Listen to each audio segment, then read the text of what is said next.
Et sur ce terrain-là, on peut dire d'ailleurs que la droite Bolloré est aussi coupable que LFI, parce qu'on voit qu'ils se font, les chantres sans fin de la politique de Netanyahou en Israël.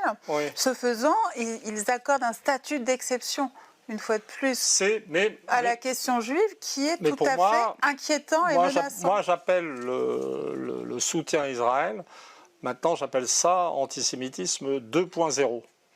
C'est-à-dire que l'antisémitisme classique, c'était définir les juifs comme des types monstrueux à exterminer.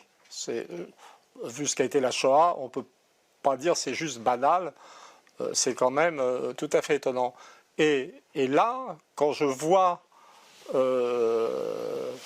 des milieux, je pense à personne en particulier, j'utilise des catégories générales, qui glorifient l'État d'Israël et Netanyahou dans son comportement monstrueux, je me dis, ayant raté, dans un premier temps, je me dis, ayant raté l'extermination physique de la Shoah, et si qu'on tentait l'extermination morale du peuple juif?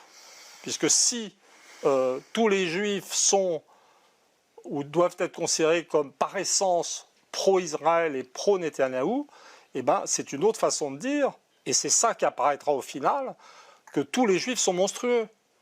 Donc enfermer les juifs dans une identification à l'État d'Israël actuel est un acte fondamentalement antisémite et qui inévitablement se retournera en quelque chose de menaçant. Et regardez, ça commence déjà aux États-Unis.